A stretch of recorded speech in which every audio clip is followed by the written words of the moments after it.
Hello everyone. आज इस video के अंदर हम NDA UGC net computer science के बारे में एनालिसिस हम लोग यहाँ से करेंगे।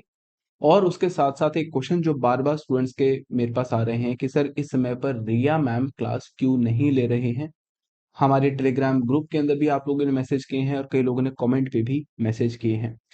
तो आज इसकी एक क्लैरिटी भी मैं आज आपको इस सेशन पे हम लोग डिस्कस करने वाले हैं। और आई होप कि ये जो सेशन है आपके लिए बहुत ज़्यादा बेनिफिशियल होगा। तो सबसे पहले हम एंटी एडजेसेंट की एनालिसिस हम लोग यहाँ से देखते हैं। देखो, एंटी एडजेसेंट में पिछले 6 से 7 सालों में बहुत सारे चेंजेस हुए हैं। जब मैंने पहली बार एंटी एडजेसेंट एग्जाम को मैंने क्लियर किया था इन 2014। और उसके बाद तो इतने सारे चेंजेस हुए हैं कि अब तो स्टूडेंट्स को पता भी नहीं है कि सर क्या-क्या चेंजेस हुए हैं।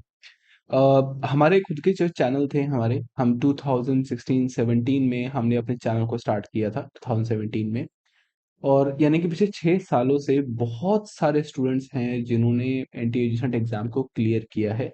हमारी टीम के साथ हम सब ने मिलके बहुत अच्छे सबसे इंडिया का जो बेस्ट कोर्स है वो हमने यहाँ से बनाया है। और मैंने खुद से, अगर आप शायद मेरे बारे में आपको पता भी होगा कि मैंने बहुत सारे जो डिजिटल एजुकेशन जो मैंने कंपनी स्टार्ट करी थी, स्टार्ट इन 2016-17।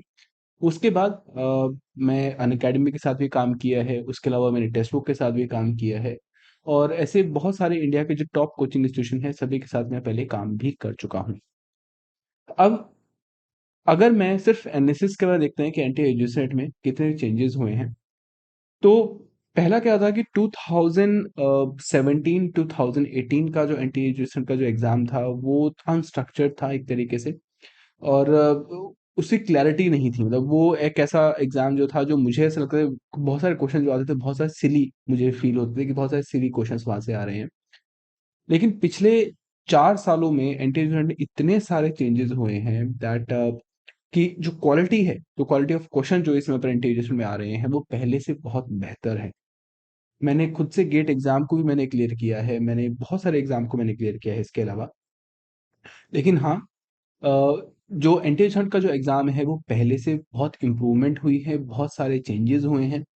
और जैसे पेपर 1, पेपर 2, पहले तो हमारे पास 3 पेपर हुआ करते थे। पहले पेपर 1, पेपर 2 और पेपर 3 हुआ करते थे, लेकिन अब हमारे पास सिर्फ पेपर 1 और पेपर 2 ही हमारे पास है। अब कई बार जब आप एंटी की तैयारी कर रहे हैं, तो स्टूडेंट्स जो है ना, वो रैंडमली हर एक सब्जेक्ट को पढ़ते हैं, हर एक सब्जेक्ट को कवर कर रहे होते हैं, लेकिन उनका एक स्ट्रक्चर होता है, एक तरीका होता है कैसे आप एंटी एग्जाम को क्लियर कर सकते हैं। तो मैं थोड़ा-सा एक जर्नी, मतलब कैसे आप इस सेंटेंस एग्ज़ाम को क्लियर कर सकते हैं, थोड़ा-सा आइडिया मैं आपको यहाँ से देता हूँ। जनरली क्या होता है कि जो भी हमारे कॉम्पिटिटिव एग्ज़ाम्स होते हैं, उसकी एक जर्नी होती है, ठीक है? और उसकी एक साइकिल होता है कि इस साइकिल में आप पूरा सिलेबस आप कितना टाइम में आप कवर कर पाएँगे, उसके अलावा आपको कितना रिविज़न्स करना होता है, रिविज़न्स करनी होती है, बहुत सारी चीज़ें होती हैं जो आपको यहाँ से करनी होती हैं।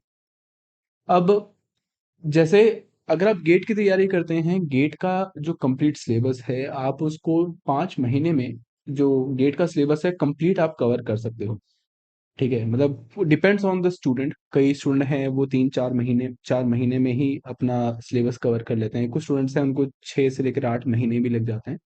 बट गेट का जो सिलेबस है वो कंपैरेटिवली आप 5 या 6 महीने में पूरा सिलेबस आप कवर कर सकते हो, लेकिन उसके बाद फिर आपको रिविजन्स भी करनी होती है, प्रैक्टिस क्वेश्चंस भी कवर करने होते हैं, मॉक टेस्ट भी करना होता है। तो गेट को लगभग 8 से लेकर 9 महीने का टाइम लग जाता है। लेकिन एनटीए यूजीसी जो है वो थोड़ा लेंदी एग्जाम है, क्योंकि नंबर ऑफ सब्जेक्ट जो है वो बहुत ज़्यादा है।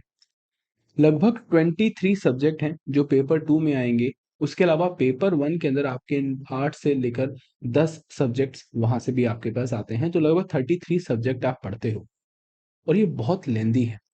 अगर आप सिर्फ इस इमेजिन में अगर आप करेंगे कि एक सब्जेक्ट को अगर मैं 10 दिनों के अंदर अगर एक सब्जेक्ट मैं पढ़ूँगा, तब भी आपको पूरा सिलेबस कवर करने के लिए ऑलमोस्ट 330 डेज़ लगेंगे। और फिर आपके पास कई बार आप फैमिली के साथ स्पेंड कर रहे हो, कुछ फंक्शंस हैं, कुछ वगैरह, तो लगभग 1 साल का टाइम लगता है पूरा सिलेबस को कवर करने के लिए। लेकिन फिर भी क्या होता है कि एक स्ट्रक्चर होता है कि कौन-कौन सा सब्जेक्ट आपको पहले पढ़ना चाहिए और कौन सा सब्जेक्ट आपको नहीं पढ़ना चाहिए। ये समझना भी ज़रूरी है कि क्या नहीं पढ़ना। ठीक है? इवन दो अगर मैं आपको नोट्स में आपको दे दिया जाए, सिलेबस आपको दे दिया जाए, तब भी आप उस एग्ज़ाम को अगर आप स्ट्रक्चर्ड तरीके से नहीं जा रहे हो, पूरे नोट्स और सब कुछ लेने के बाद भी अगर आप पढ़ते हो, तब भी आपको आप एग्ज़ाम को क्लियर नहीं कर सकते। क्योंकि आपको पता है कि कौन-कौन से सब्जेक्ट आप बिल्कुल छोड़ सकते हो। अब जैसे मैं एक एनालिसिस आपको देता हूँ, जैसे अगर आप जितने क्वेश्चंस हमारे पास आते हैं, अगर मैं सिर्फ यूनिक्स की बात करता हूँ, तो हार्डली 2% के जो क्वेश्चंस हैं वो यूनिक्स से आते हैं। इमेज प्रोसेसिंग से 1% क्वेश्चंस आते हैं और नेटवर्क सिक्योरिटी के ऊपर लगभग 1 क्वेश्चंस यहाँ से आपके पास आता है जनरली। तो कंपैरेटिवली कुछ सब्जेक्ट जो हैं, आप उसको स्किप भी करेंगे, तब भी काम चलेगा। तो अगर मैं सिर्फ रफली ओवरव्यू में आपको बताऊं कि 23 पेपर 2 में 23 सब्जेक्ट आते हैं, जिसमें से लगभग 6 सब्जेक्ट हैं, 5 से 6 सब्जेक्ट है जिसको आप छोड़ भी देंगे, तब भी आप इजीली इस एग्जाम को क्लियर कर सकते हो। अब जैसे इस साल जो एग्जाम हुआ था, नंबर ऑफ कट ऑफ पहले जो पहला एग्जाम हुआ था, ठीक है, मार्च में जो एग्जाम हुआ था उसकी कट ऑफ बहुत ज़्यादा हाई थी, लेकिन उसके बाद जो इस बार जो एग्जाम हुआ था जून में, तो उसकी जो कट ऑफ है कंपैरेटिवली कम हो गई थी, बिकॉज वो एक नॉर्मलाइज हो गया था। बट पहले मार्च का जो एग्जाम था वो उसकी कट ऑफ बहुत ज़्यादा हाई हो गई थी। उसके बहुत सारे फैक्टर्स होते हैं हमारे पास, तो फैक्टर्स के बारे में हम बाद में डिस्कस करेंगे, ठीक है। तो पहले मैं आपसे बताता हूँ कि कौन कौन से सब्जेक्ट जो है वो आपको पढ़ने चाहिए, किस ऑर्डर में पढ़ने चाहिए, और फिर मैं आपको बताऊंगा कौन कौन से सब्जेक्ट आपको नहीं पढ़ने हैं, ठीक है। Paper 1 is a different game. पहले हम सिर्फ पेपर 2 के बारे में हम लोग बात करते हैं। तो पेपर 2 के अंदर आपको हर एक सब्जेक्ट को बिल्कुल उसी ऑर्डर से पढ़ना चाहिए जो आप अपनी एमसीए, बीटेक या फिर बीसीए जो भी आपने पढ़ा है, जैसे एमएससी आपने किया है, तो जिस ऑर्डर में आपने पढ़ा है उसी ऑर्डर से अगर आप पढ़ेंगे तो बेनिफिट होगा। आप रेंडमली किस सब्जेक्ट को नहीं पढ़ सकते, क्योंकि कई सारे स्टूडेंट क्या करते हैं, सर मैं एनटीए का सिलेबस मैंने ले लिया है और रेंडमली मैं डेटाबेसेस से स्टार्ट कर रहा हूँ, बट आई सजेस्ट कि ऐसा ना करें, क्योंकि बहुत सारे कॉन्सेप्ट जो हैं वो एक दूसरे के ऊपर ही डिपेंडेंट होते हैं। तो पहले एक ऑर्डर मैं आपको बताता हूँ। देखो, सबसे पहला आपको क्या करना चाहिए, सबसे पहला आपको फोकस करना चाहिए on mathematics, discrete mathematics, probability, combinatorics. तो ये जो एक टॉपिक है वो सबसे ज्यादा इंपॉर्टेंट है। एक्चुअली क्या होता है कि किसी भी कॉम्पिटिटिव एग्जाम में हर एक सब्जेक्ट पे ये कॉन्सेप्ट हमेशा यूज होता है। जैसे अगर मैं आपको एक क्वेश्चन देता हूँ डिजिटल लॉजिक, तो डिजिटल लॉजिक का जो नॉलेज है वो सबको पता है, लेकिन जो क्वेश्चन आएंगे कॉम्पिटिटिव एग्जाम में वो कॉम्बिनेट्रिक्स से क्वेश्चंस आएंगे। उसके अलावा आपके बहुत सारे क्वेश्चंस हैं जो कॉम्बिनेट्रिक्स और प्रोबेबिलिटी के ऊपर क्वेश्चंस आते हैं। तो अगर आपकी मैथमेटिक्स ही आपकी स्ट्रांग नहीं है तब आपको प्रॉब्लम होगी। तो सबसे पहला जब आप प्रिपरेशन स्टार्ट कर रहे हैं, the first thing that should do is finish your mathematics, discrete mathematics.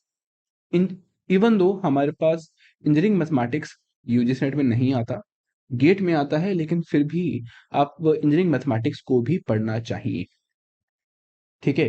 वो एक एक अपनी तरफ से एक टिप मैं आपको दे रहा हूँ, ठीक है। इवन दो हमारे पास सिलेबस आप चेक करो, इंजीनियरिंग मैथमेटिक्स तो यूजीसी में नहीं आता, लेकिन फिर भी करना जरूरी है और वो मेरा सजेशन भी है। तो सबसे पहले आप डिस्क्रीट मैथमेटिक्स और इंजीनियरिंग मैथमेटिक्स से स्टार्ट करें, एप्टीट्यूड की तैयारी करें। लगभग आपका पूरे सिलेबस में से 20 से 30% पूरा सिलेबस जो है वो सिर्फ मैथमेटिक्स के बेसिस पर ही स्टार्ट होगा। अगर आपकी मैथमेटिक्स स्ट्रांग है तो आप बहुत स्ट्रांग हो जाएंगे हर एक सब्जेक्ट के ऊपर। फिर आपको मैथमेटिक्स करने के बाद जो नेक्स्ट सब्जेक्ट आपको पढ़ना चाहिए वो है डिजिटल लॉजिक और सी प्रोग्रामिंग, ठीक है। तो बेसिकली जैसे अगर आप डिजिटल लॉजिक आप पढ़ते हैं तो 3 सब्जेक्ट हैं दूसरे पर डिपेंडेंट होते हैं। जैसे डिजिटल लॉजिक है, उसके बाद आप कंप्यूटर आर्किटेक्चर पढ़ेंगे, उसके बाद आप ऑपरेटिंग सिस्टम पढ़ेंगे। तो एक साइकिल है। जैसे अगर आप सी प्रोग्रामिंग है, सी प्लस प्लस पढ़ते हो, सी प्लस प्लस के साथ फिर आप डेटा स्ट्रक्चर्स पढ़ते हो, उसके अलावा एल्गोरिथम्स आप पढ़ते हो। क्योंकि अगर आपने सी प्रोग्रामिंग या सी प्लस प्लस आपको आता ही नहीं है तो आप डेटा स्ट्रक्चर्स कैसे पढ़ेंगे। तो सबका एक ऑर्डर है, एक सीक्वेंस है किस तरीके से सब्जेक्ट को पढ़ सकते हो। अब जैसे सबसे पहले let us suppose I start with digital logic, या फिर अगर मैं स्टार्ट कर रहा हूँ सी प्रोग्रामिंग से, तो पहला सब्जेक्ट आप सी प्रोग्रामिंग पढ़ो, फिर आप सी प्लस प्लस को पढ़ो, फिर आप डेटा स्ट्रक्चर्स को पढ़ो, और फिर आप एल्गोरिथम्स को पढ़ो। फिर जो नेक्स्ट सब्जेक्ट आपको पढ़ना चाहिए, जैसे डिजिटल लॉजिक है, डिजिटल लॉजिक के बाद फिर आप कंप्यूटर आर्किटेक्चर को पढ़ेंगे, और कंप्यूटर आर्किटेक्चर के बाद फिर माइक्रो प्रोसेसर्स हैं और ऑपरेटिंग सिस्टम है, इस ऑर्डर पे आपको पढ़ना चाहिए। उसके बाद जो नेक्स्ट सब्जेक्ट आपको पढ़ना चाहिए, जैसे डीबीएमएस और कंप्यूटर नेटवर्क्स, ऐसे ही एक सब्जेक्ट आपको नेक्स्ट आपको पढ़ना चाहिए, वो है theory of computation and compiler design. क्योंकि कंपाइलर डिजाइन और थ्योरी ऑफ कंप्यूटेशन दोनों जो सब्जेक्ट हैं एक दूसरे के ऊपर डिपेंडेंट है, और कंपाइलर डिजाइन पढ़ना भी जरूरी है, क्योंकि अगर आपको कंपाइलर डिजाइन के कॉन्सेप्ट आपको पता है तो वो जो कॉन्सेप्ट है वो आपको ऑपरेटिंग सिस्टम में भी सपोर्ट करेगा, और वही जो है आपकी सी प्रोग्रामिंग या सी प्लस प्लस या जावा में भी वो आपको काफी ज्यादा सपोर्ट करेगा। तो आपको कंपाइलर डिजाइन भी आपको पढ़ना है। फिर जो नेक्स्ट सब्जेक्ट आपको यहाँ से पढ़ना चाहिए, दैट आर्टिफिशियल इंटेलिजेंस। आप आर्टिफिशियल इंटेलिजेंस को पढ़ें, सॉफ्टवेयर इंजीनियरिंग को पढ़ें, एंड कंप्यूटर ग्राफिक्स। तो इन टॉपिक्स को इस ऑर्डर में आपको पढ़ना चाहिए उसके अलावा, ठीक है। फिर ग्राफिक में भी जैसे इमेज प्रोसेसिंग जो है वो इसी कॉन्सेप्ट पे आपके पास आती है, ठीक है। फिर अगर आपके पास थोड़ा सा टाइम अवेलेबल है तो 100% डिस्क्रीट मैथमेटिक्स तो स्टार्टिंग में कर ही लिए हैं, तो उसके बाद फिर जो आपको यहाँ से पढ़ना चाहिए वो सब्जेक्ट हैं जो आपने अब तक नहीं पढ़ा है, जैसे मोबाइल कंप्यूटिंग है, या फिर you should have advanced DBMS और नो एसक्यूएल, ठीक है। एडवांस्ड डीबीएमएस हमारे सिलेबस में आता है, वो आपको पढ़ना ही है, लेकिन उसके साथ साथ नो एसक्यूएल को आप स्किप भी कर सकते हो, क्योंकि नंबर ऑफ क्वेश्चन जो आते हैं वो बहुत मुश्किल आते हैं, मतलब हार्डली लाइक 1% क्वेश्चन जो है नो एसक्यूएल से आते हैं। तो इस कुछ सब्जेक्ट जो आपको पढ़ना है, मैं बताऊँ कौन कौन सब्जेक्ट आपको नहीं पढ़ना, या फिर अगर आपके पास टाइम है तभी आप उनको कवर करें। जैसे यूनिक्स है, यूनिक्स के 2%, 1 या 2% जो क्वेश्चन है वो यूनिक्स से आते हैं। उसके अलावा मोबाइल कंप्यूटिंग है, हार्डली 1% के जो क्वेश्चन है वो मोबाइल कंप्यूटिंग से आते हैं। न्यू एसक्यूएल के जो क्वेश्चन है बहुत ही कम आते हैं। उसके अलावा आप डेटा माइनिंग को आप यहाँ से स्किप कर सकते हैं, क्योंकि नंबर ऑफ क्वेश्चंस भी हार्डली 1% जो क्वेश्चंस है वो डेटा माइनिंग से क्वेश्चंस आते हैं। और जैसे टीओसी आईओटी है, या फिर मोबाइल कंप्यूटिंग, ऑब्वियसली तो बहुत ही कम क्वेश्चंस आते हैं। लीनियर प्रोग्रामिंग को भी आप यहाँ से स्किप कर सकते हैं। बट अपार्ट ऑफ दिस आप क्या पढ़ सकते हैं, आपको HTML, XML और जावा, इनके जो क्वेश्चंस कई बार आते हैं, तो इसको भी आप यहाँ से कवर कर सकते हैं। तो इस ऑर्डर से अगर आप पढ़ेंगे तो आपको बहुत ज़्यादा हेल्प रहेगा। और उसके अलावा कौन-कौन सी बुक्स आप यहाँ से बाय कर सकते हैं, कौन-कौन सी बुक्स की रिक्वायरमेंट है। देखो, सबसे पहले चीज़ तो मैं आपको सजेस्ट करूँगा कि आपके पास अ, एनटीए का जब आप सिलेबस आप करना चाहते हो तो उसकी जो स्टैंडर्ड बुक्स हैं, आप उसी को फॉलो करो। और एक्चुअली आपके पास ना टाइम होगा नहीं, जब आप जो सिलेबस इतना लेंदी है कि आप खुद से सेल्फ प्रिपरेशन से अगर आप बुक से पढ़ेंगे तो वो आपके लिए बहुत ज़्यादा डिफ़िकल्ट रहेगा, क्योंकि सिलेबस जो है वो बहुत लेंदी भी है। इतना टाइम आपके पास होगा नहीं। तो what you can do here is कि जो हमारे कोर्सेज़ हैं, जैसे हमारे पास डिजिटल एजुकेशन पे हमारे कॉम्प्रिहेंसिव कोर्सेज़ हैं, जहाँ पर स्टार्टिंग से लेकर एंड तक सब कुछ हमने यहाँ से कवर किया हुआ है। उस कोर्स को आप यहाँ से ले सकते हैं, क्योंकि उसका बहुत टाइम बचता है। देखो जनरली क्या होता है, मैं हर बार स्टूडेंट्स को एक ही चीज़ मैं आपको यहाँ से बोलता हूँ कि एनटीए का जो सिलेबस है वो बहुत लेंदी है। अगर मैं सिर्फ पेपर 2 की बात करते हैं तो एक टीचर को पूरा सिलेबस समझाने के लिए आपको 1100 से लेकर 1500 घंटे की ज़रूरत होती है। 1500 आवर्स का टाइम लगता है पूरा सिलेबस को कवर करने के लिए। लेकिन अगर आप सेल्फ प्रिपरेशन करेंगे तो वहाँ से जो भी टाइम आप यहाँ से करेंगे उसको 4 से मल्टीप्लाई कर दीजिए। उतना घंटे आपको स्पेंड करना पड़ेगा ताकि आप इस एग्ज़ाम को क्लियर कर पाएँ।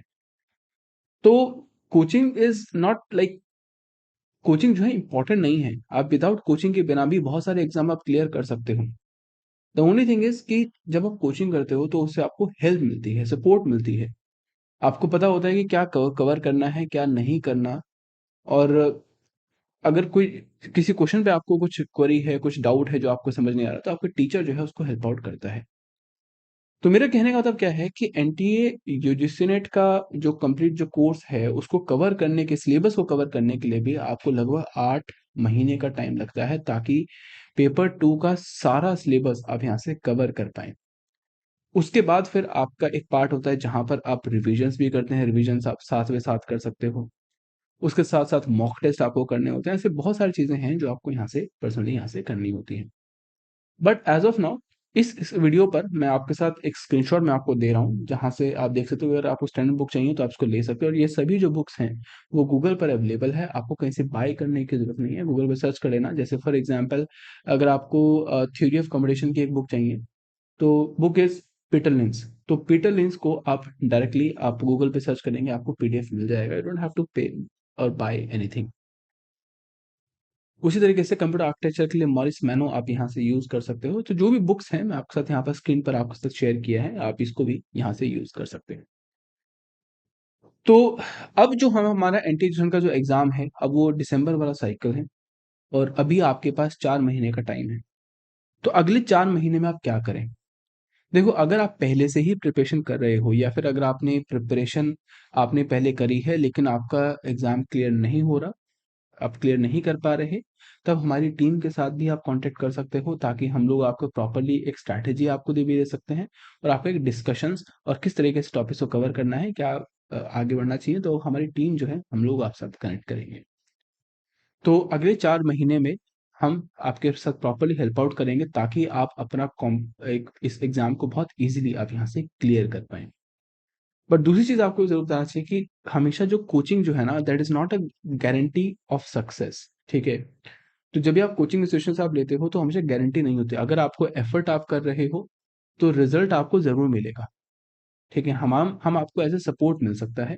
आपको अगर आपको लगता है कि यार ये समझ नहीं आ रहा, ये कवर करना है क्या नहीं करना, तो हम एक स्ट्रैटेजी, एक मोटिवेशंस की तरह हम आपको यहाँ से हेल्प आउट कर सकते हैं। तो वो आप यहाँ से ऑब्वियसली हम लोग यहाँ से कर सकते हैं। अ, अब अगले 4 महीने में आपको करना ये है कि जो सब्जेक्ट आपके अभी करे बचे हुए हैं, तो उसको आप यहाँ से कवर करें। उसके साथ-साथ हमारे मॉक टेस्ट और टेस्ट सीरीज़ हमारे पास अवेलेबल है। उस मॉक टेस्ट और टेस्ट सीरीज़ को आप यहाँ से बाय कर सकते हैं हमारे एंड्रॉइड ऐप के अंदर ही और वहाँ से पूरा जो कॉम्प्रिहेंसिव कोर्स है, वो यहाँ पर अवेलेबल है। और रिविज़न्स करना साथ-साथ बहुत ज़्यादा ज़रूरी है और मैं आपको सजेस्ट करता हूँ कि जब भी आप यूजीसी एग्ज़ाम की तैयारी करो, सिलेबस बहुत लेंथी है। जब आप कुछ सब्जेक्ट को पढ़ोगे, लेट्स सपोज़ अगर मैं डिजिटल लॉजिक पढ़ रहा हूँ और आपने जब 4th या 5th सब्जेक्ट में आप जाओगे, तो आप डिजिटल लॉजिक को बिल्कुल भूल चुके होंगे। तो हर दिन आपको रेगुलरली आपको एक रिविज़न्स करना ज़रूरी है।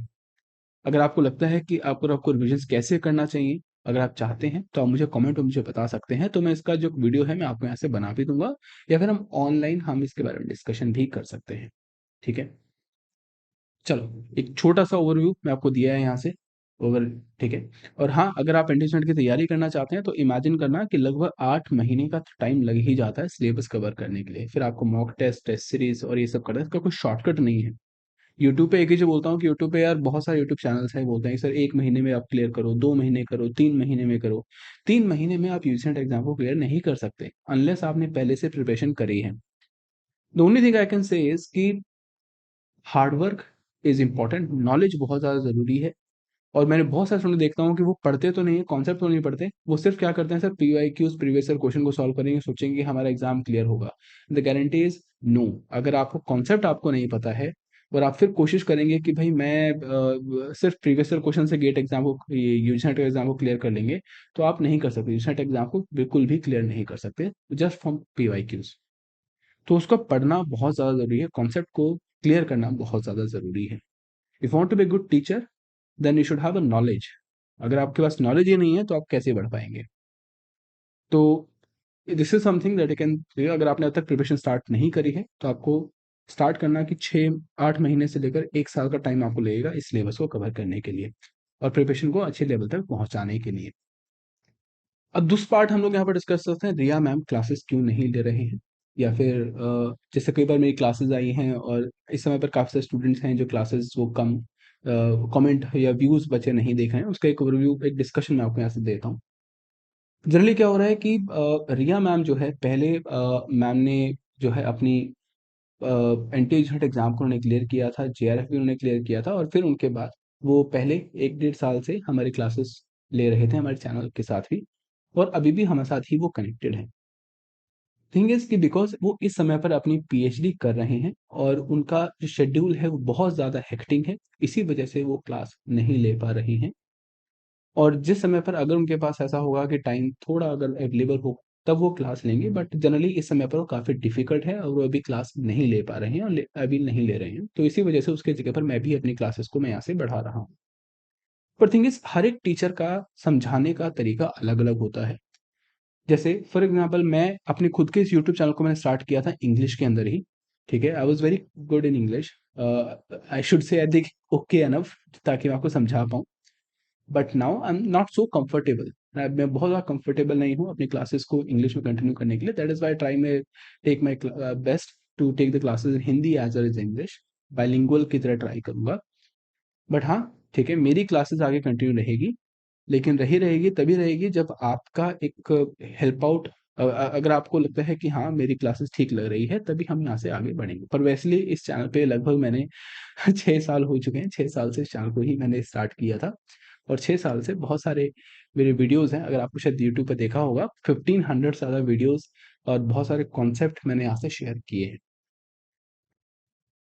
तो हमारे जो कोर्सेज हैं वो हमारे सभी टीम ने मिलके क्रिएट किया है, तो ऐसा एक सिंगल टीचर पूरे सिलेबस को कवर नहीं कर सकता। पहले भी मुझे पर्सनली ऐसा लगता था और मैं भी हमेशा यही फॉलो करता था कि जब मेरे खुद के कोर्स आप देखते थे, मैंने लगभग 10 से लेकर 11 सब्जेक्ट मैंने कवर किए हैं। बट एज अ कॉन्सेप्ट, एक स्पेशलिटी होती है जनरली। मैं पेपर 1 को नहीं पढ़ाता हूँ, मैं सिर्फ पेपर 2 के लिए पढ़ाता हूँ। और मैंने बहुत सारे कंपनी के साथ भी पहले मैंने काम किया है और बहुत सारे एक्सपीरियंस भी मैंने यूज़ किया है। बट जितना ज़्यादा आप मेरे साथ अपने क्वेश्चंस पूछेंगे, उतना ही ज़्यादा मैं आपको एक्सप्लेनेशंस दूँगा। ओवरऑल मैं क्लासेस कंटिन्यू करूँगा, मैं इस चैनल पे और ज़्यादा एक्टिव रहूँगा, बहुत सारी क्लासेस मैं यहाँ से लूँगा। और रिसेंटली बिकॉज़ अभी इसमें और मैम अवेलेबल नहीं है, तो हाँ, अभी हमारे पास बहुत सारे और टीचर जो है वो यहाँ से कनेक्ट हो रहे हैं और हम भी यहाँ से क्लासेस करेंगे, ठीक है? एंड अगेन, अगर हमारी टीम है, जैसे मैम भी है, रिया मैम भी है, बहुत सारे टीचर्स हैं जो हमारी टीम के साथ अभी भी अवेलेबल है, हम सब सब मिलके काम करते हैं। तो अगर आप हमारे साथ भी अपनी जर्नी स्टार्ट करना चाहते हो, तो आप हमारे जो कोर्सेज है आप यहाँ से बाय कर सकते हो। आपको पता है कि इतने सारे स्टूडेंट्स ने यहाँ से क्लियर किया है, मेरे वीडियोस और कमेंट्स में आपने सब कुछ यहाँ से देखा होगा, ठीक है? तो नाउ लेट्स आगे बढ़ते हैं, लेट्स मूव ऑन, कुछ अच्छा करते हैं, कुछ बेटर करते हैं और आगे बढ़ते हैं, ठीक है? I hope you like the session video आपको अच्छा लगा होगा। Take care and bye bye. Okay, take care.